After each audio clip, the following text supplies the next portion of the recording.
It has almost been 5 years since the US investment bank Lehman Brothers collapsed.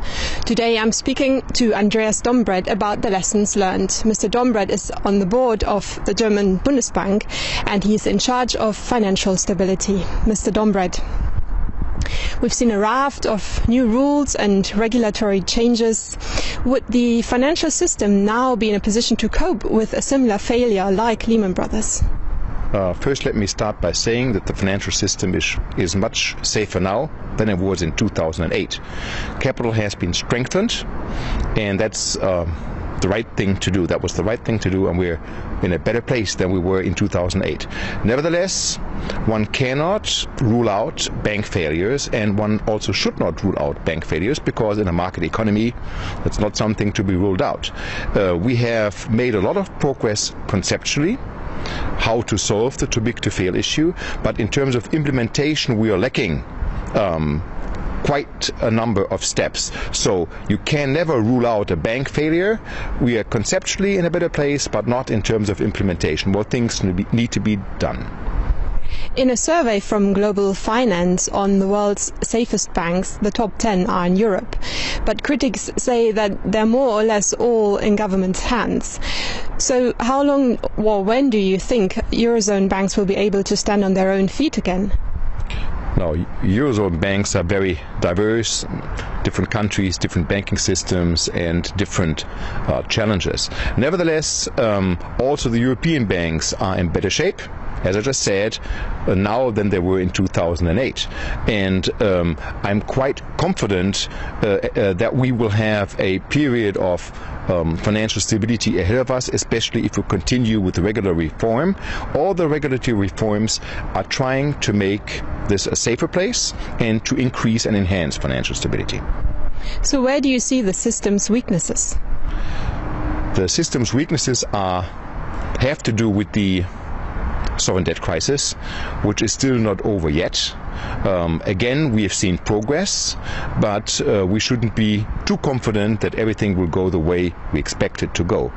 Also, there are weaknesses in the fact that capital has not been increased to a level that we are can fully be unconcerned.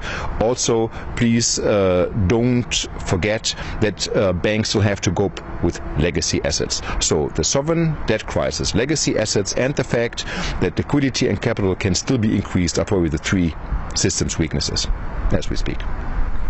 G20 leaders will endorse a set of new rules on shadow banking. What do you think the minimum is that should be achieved? We have been making progress on shadow banking, but it's a very, very complex issue. I'd like to start off by saying that I don't think that shadow banks are evil per se. The term of shadow banking itself is not perfect, because these are neither banks nor do they operate in the shadow.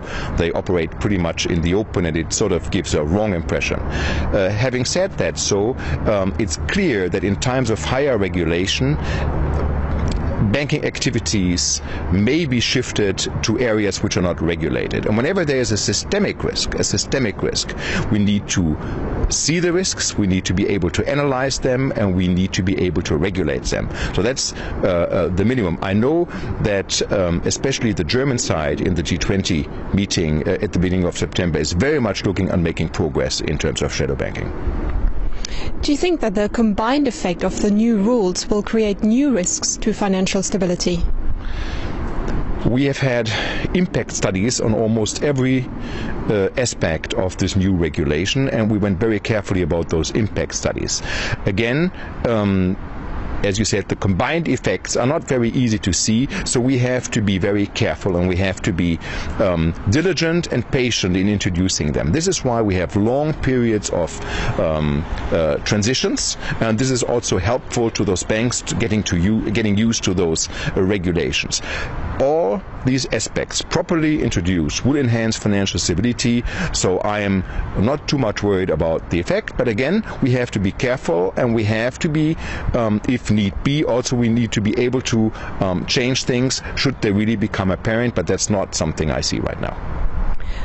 Do you think the post-Lehman era of extremely low interest rates and excess liquidity will come to an end soon?